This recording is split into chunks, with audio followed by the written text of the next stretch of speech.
Mutual Broadcasting System presents The Mysterious Traveler. Written, produced, and directed by Robert A. Arthur and David Kogan. Starring two of radio's foremost personalities, Wendell and in Christmas Story.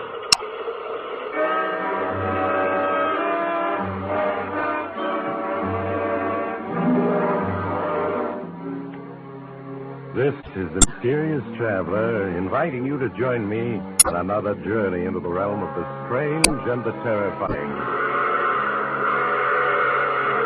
I hope you will enjoy the trip that will thrill you a little and chill you a little. So settle back, get a good grip on your nerves, and be comfortable, if you can, as we hear the tale of an enterprising young man. It's a drama I call Christmas Story.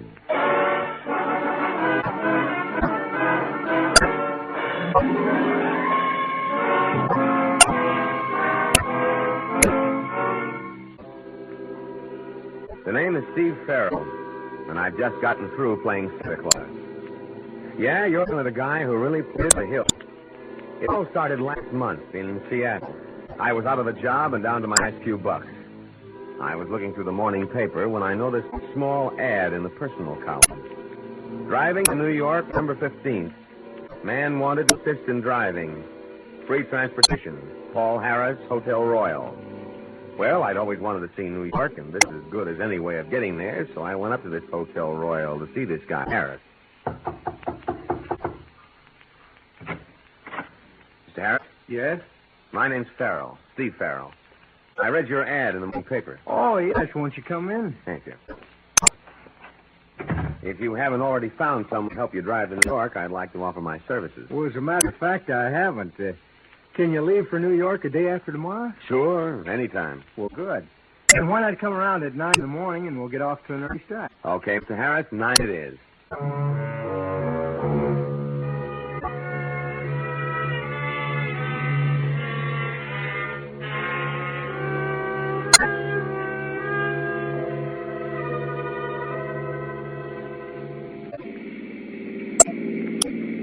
You know when you're tired driving, Mr. Harris, and I'll take over. Thanks, I will. Why not call me Paul? Okay. Steve is my first name. Lewiston, 30 miles. Lewiston, that's Idaho, isn't it? Yeah, we're just crossing the state line into Idaho. Oh, this is all new to me. I was born and raised in Alaska. This is my first trip to the States. Well, you're going to see a lot of scenery between here and New York. Yes, I'm looking forward to it. Life must have been rugged in Alaska. Oh, it was. My parents were homesteaders. I never saw a city until a week ago when I arrived in Seattle. How come you're going to New York? Well, my parents died last year, and my grandfather, whom I've never seen, was asking me to come visit him. You never seen him, huh? No. No, there was some sort of squabble between my parents and my grandfather before I was born, and they went to Alaska. And in all the years since then, my grandfather never wrote to him. Sounds like a stubborn guy. Yeah, he sure does. What are you going to New York for? Oh, mainly to look for a job. And I've always wanted to see the big city. So have I. Do you mind taking over now, Steve? My eyes are getting tired. Be glad to. Pull over to the side of the road. It's a long way from Seattle to New York. There wasn't a radio in the car, so we just talked. And mostly we talked about Paul. His life in Alaska, his parents, his grandfather. By the time we hit Columbus, Ohio, there wasn't a thing I didn't know about the guy. And what told me, his grandfather was loaded. And even more, he was the old man's only relative. It was obvious the kid was walking into a fortune. Yeah, some guy had all the luck. So these are the Allegheny Mountains. Yeah. You better take it easy, Paul. The road's a little slippery. Okay. How much further to New York? 250 miles. It's too dark. You better stop for the night. Tourist car. All right. Probably should be able to make New York by tomorrow afternoon. Yeah, easy. Your eyes bothering you? Yeah. You better let me take over when you get to the bottom of this mountain. Okay. You know, you ought to be an eye doctor. Your eyes seem to get tired awful quick. Well, the truth of the matter Hey, is... look, kid, we're starting to skid. No, Jam, brake. Only makes it worse. Now, reverse the wheel. I have. See, we're skidding off the road toward the mountain. Give me that wheel and do as I say. We're out of control. We're going first.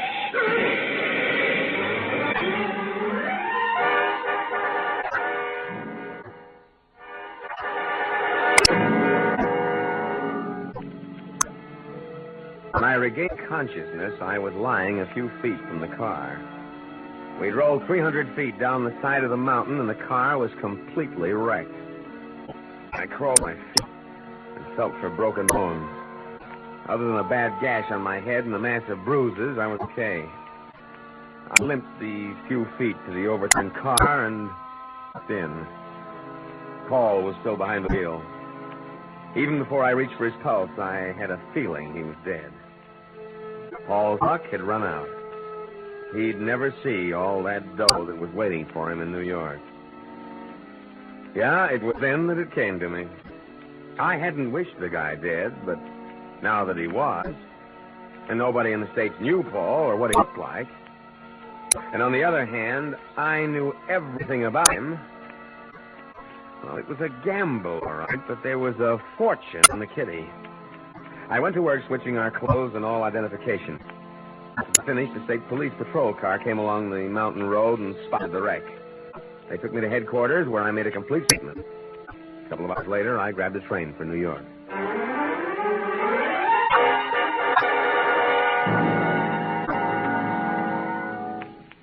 Well, I'm George Marlowe, your grandfather's attorney. How do you do, Mr. Marlowe? The Pennsylvania State Police informed me of the dreadful accident you had. I understand a man who was with you was killed. Yes, a fellow by the name of Steve Farrell. I met him in Seattle. He assisted me with the driving. Too bad, but thank heavens it wasn't you. It would have been your grandfather's death blow. How is it? Weak, very weak, but eagerly waiting to see you. All right, come along. Yes, sir. How's the gash on your head? Oh, not too bad. It was treated by a doctor at the state police headquarters. You can only spend a few minutes with your grandfather, and excitement must be avoided by all means. I understand. Here we are.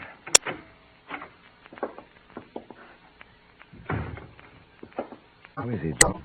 He's much better this afternoon. Joan, this is Paul Harris. Paul Joan Dietrich, your grandfather's nurse. How do you do? Hello. Paul. Is that you, Paul? Yes, sir. Come here. Where I can see you. Yes, grandfather. So, you're Paul. My grandson. Yes, sir. Sit down by my bed and let me look at you. All right, grandfather. You don't look like your mother. Must take after your father's side of the family. Yes, I do. That bandage. What happened, Paul? Well, I was in an accident, but it's nothing, just a scratch. You're sure? Yes, of course. I suppose you're wondering why I sent for you after all these years. Cutting off your mother, father. Does it matter now? The thing is, I'm here. You know, lying here once, I've had a great deal of time to think things over. I was wrong, Paul. Your mother, she had a perfect right to marry anyone she wished. It was only my stubbornness that prevented the reconciliation. We all make mistakes. Yes, but the years, not seeing my own flesh and blood, it's been lonely, Paul. So lonely. And all my fault. But you're not alone anymore. I'm here. Yes, Paul, yes. What little time I have left, we must spend together. I think that's enough for now, Mr. Marshall. Paul can come and see you later, after your nap. Just a few more minutes, Joan. After your nap. Oh, she's a wonderful girl, Paul, as soon as I'm awake. All right, brother. Now, let me fix the pillows for you. Just your being here seems to have helped him, Paul. What do the doctors say, Mr. Marlowe? Week, month, several months at the outside. That bad, huh? Yes. Well, you must be tired after your trip. I had your suitcase taken to your room. Do you have any other luggage on the way? There's a small truck coming, but it won't be here for weeks. If you need any money, just let me know. Your grandfather's placed a considerable sum at your disposal. Thanks. But I still have 2,000 left of the 5,000 he sent me. Very well, Paul. Remember, if there's anything at all you want, just let me know. Yeah, I was in. There was no question that I'd pass as Paul Harris. And why not? I had all the answers, and I was playing it careful. I walked through room after room of that Fifth Avenue mansion, knowing that within a matter of months it would be mine. In the weeks that followed, not a day passed. I didn't spend a few hours with the old man. He liked me, I could see that. And the funny thing is, I liked him, too. During our little chats, there were times I felt I was his grandson. And sitting in at equal sessions, not saying much, just watching with those gray eyes of hers, was Joan Dietrich. She was one lovely dish. And I could feel things building between us. Whenever she got evening off, we went up together. Having a good time? Wonderful. I love dancing. Why, Mr. Harris, what are we doing out on the terrace? The music's in there. Too many people in there. You know, if you don't make a pass at me soon, I'm going to get discouraged. Ours is a short acquaintance. 3 weeks. What's the time to do with it? The day I walked into grandfather's room, first sight, you knew this moment would come. Oh, darling. I feel the same way, baby. So I was flying. Love me? You know I do. Why the tears? Oh, I do love you. I don't want to believe in you. I'm so confused. About what? Go on. I want to hear. Are you really Paul Harris? What makes you ask that? In your talks with Mr. Marshall, several things you said seemed strange. Such as? Well, your grandfather spoke of a restaurant in San Francisco, and you said you knew it. Yet if you are Paul Harris, how could you not? Paul Harris has never been to San Francisco. I might have taken in San Francisco on the way to New York, you know. What else about you? You mentioned the television show you seen 6 months ago. There is no television in Alaska. If you're Paul Harris, how could you have seen it? People up in Alaska see kinescopes of television shows, baby. They show like movies. Darling, just tell me I'm wrong. That's all I want to hear. I wish I could tell you I'm Paul Harris. But I'm not. You're not? No. The name is Farrell. Steve Farrell. Steve Farrell? Wasn't that the fellow that was killed in that... It was Paul Harris who was killed. You changed the ticket. Yes. Oh, how could you? How could you? I was tired of being broke. Of going from one lousy job to another. I saw a chance to grab a fortune. And took it. What are you going to do? I should go to the police. I can't. Mr. Marshall thinks you're his grandson. He's extremely fond of you.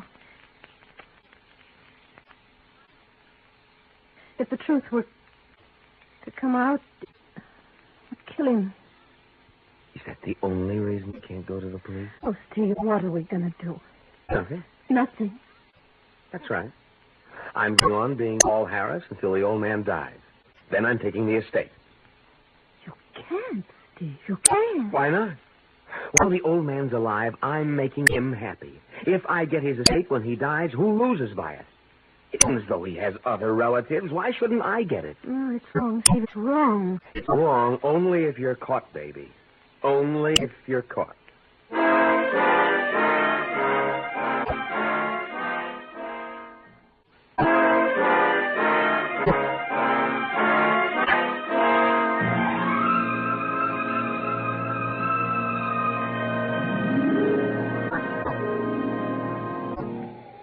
Hello, baby. What you doing up here on the roof? Just getting a little fresh air while Mr. Marshall sleeps. How is he? He can't last more than a few days. Who you crying for? The old man? Or me? Both of you. Oh, Steve, ever since the other night when you told me I haven't been able to give anything else. It's wrong, Steve. It's so wrong. Who am I hurting if I get the estate? I deserve it if anyone does. At least I'm making the old man happy in his last hour. What if you're caught? Do you realize they'd send you to prison? That's the chances you take, babe. Besides, you're going to get wise to me. There's Mr. Marlowe, and he's nobody's fool. Just one little slip, Steve, and he'll be on to you. Marlowe's a sharp citizen, all right, but I don't intend to make that one slip. Oh. Someone's coming up onto the roof. Hello, you two. Thought I'd find you up here. Hello? How are you, Mr. Marlowe? Well, thank you. I understand Mr. Marshall's asleep. Yes, I left Mrs. Walker to look after him. He should be waking soon. Maybe we better go down. My grandfather and... Oh! What's the matter? Something in your eye, Paul? Yes, it's a cinder. Left eye, huh? Yes. But stop rubbing it. Put your handkerchief over it. That's it. Stings like the devil. Go on over and sit on a chair. And I'll try to take it out for you. You want me to assist you to the chair? No, I can still walk.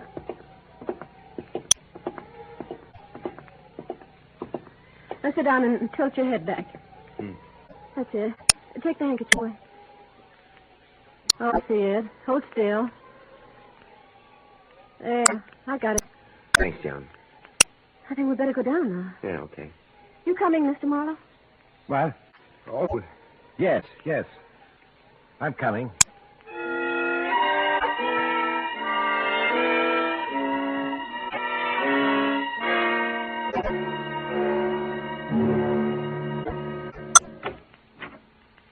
Mrs. Walker said that Mr. Marshall was asleep when she looked in on him a few minutes ago. Seems he's still sleeping. Perhaps we'd better leave and wait until he wakes. No. I'm going to wake him. It's time for his medicine. Mr. Marshall? Mr. Marshall? Time for your medicine. Mr. Marshall? Well, what is it, Joan? There's no pulse. Are you sure? Yes. He's dead. Well, at least the end came peacefully. He died in his sleep. Joe took the old man's death hard, and I felt pretty upset myself, even with all the dough waiting. As for Marlowe, he was his usual efficient self, looked after all the details of the funeral. Maybe it was the tension I was under, but Marlowe seemed changed to me. He wasn't so friendly. And sometimes I turned to find him watching me, giving me the cold eye. I couldn't be sure whether it was my imagination or not. After we got back from the funeral, I was in my room when there was a knock on the door. Come in. Oh, hello, John. Come in. Mr. Muller's downstairs in the library. Wants to see you. Close the door. Anything wrong? Empty. Whose trunk is that you're going through? Paul's. It arrived this morning while we were at the... It's wrong. I've just been going through some of Paul's papers. I knew, of course, that he was 4th in the draft, but I knew why. What are you trying to tell me? Paul was 4F in the draft because he was blind in the right eye. Blind in the right eye? That's why I've been getting the cold shoulder from Marlowe these past days, ever since the afternoon we were on the roof. I don't understand. Somehow Marlowe knew Paul was blind in the right eye, and when I got that cinder in my left eye, I covered it with my handkerchief. You told me to walk across the roof to the chair, sit down. Oh, yes, I remember. At that point, Marlowe offered to lead me to the chair. Knowing you were blind in the right eye and had your left eye covered with a handkerchief. Yes. When I walked over to the chair without hesitation, that must have started thinking. Oh, Steve. Now, don't get panicky, baby. Marlowe can't be sure it's right. At the moment, he got suspicious. But if really investigating... I've killed suspicion in his mind. Stop him from doing any checking. But how? I don't know yet. Now, come on, he's waiting for us in the library.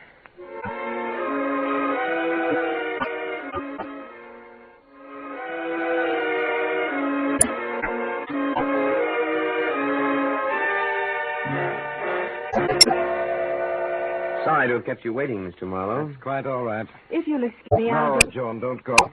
No reason why you should hear what I have to say. Tomorrow, Christmas Day, I'll officially read Mr. Marshall's will. However, I don't think I'm violating a trust in telling you the contents of the will. Weeks ago, Mr. Marshall had me draw up a new will, leaving his entire estate to you, Paul. He was quite taken by you and felt that you were a credit to his name. What's crying, John? Nothing. As administrator of Mr. Marshall's will, it is my duty to see to it that the heirs, or heir, receive their just inheritances. This duty I shall fulfill. I understand. I am responsible under law for the awarding of the huge estate by Miss Marshall. And I shall have to... Is your eye troubling you? You've been doing nothing but rubbing it since you came into this room. Sorry, Mr. Marlowe. As you know, I'm blind in my right eye, and now and then my left eye feels quite strained.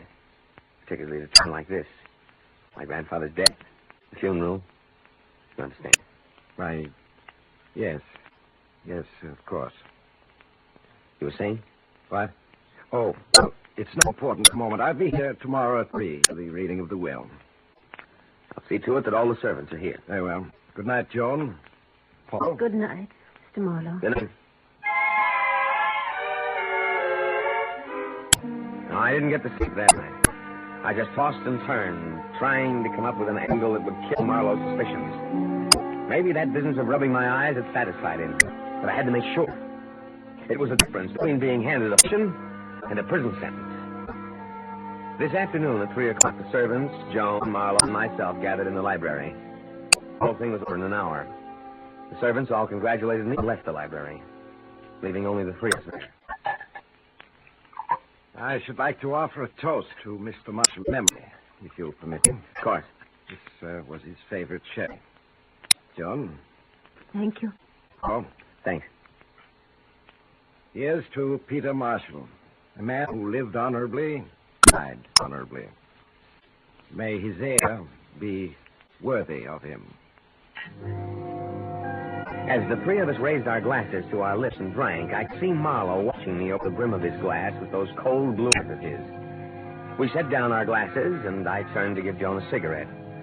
Out of the corner of my eye, I saw Marlowe pick up one of the 3 wine glasses. Suddenly, I realized it was my glass he picked up. He held it casually, almost as if he didn't know who was holding it.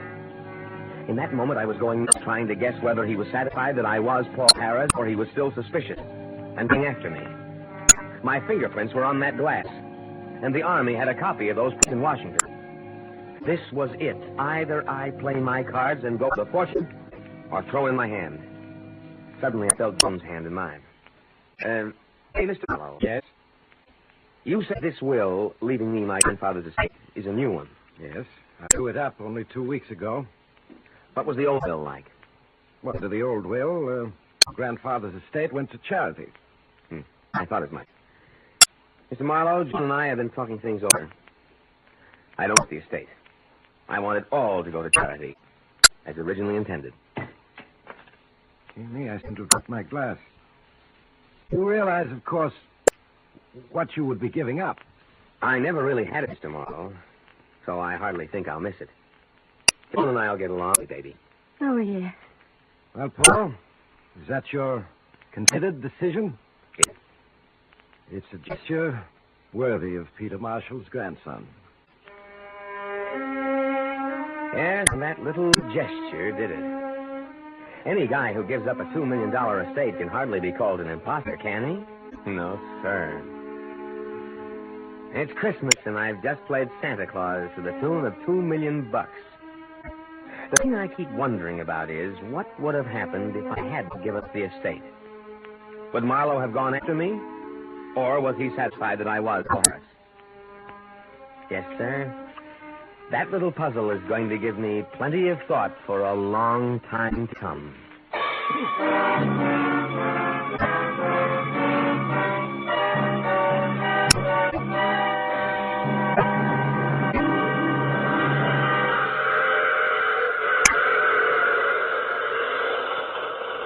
This is the mysterious traveler again. Did you enjoy our trip? Or what happened to Paul Harris? Or rather, should say, Steve Farrell? He and Dawn were married. Oh, you have to get off here. I'm sorry. But remember, I take this same train every week at this same time.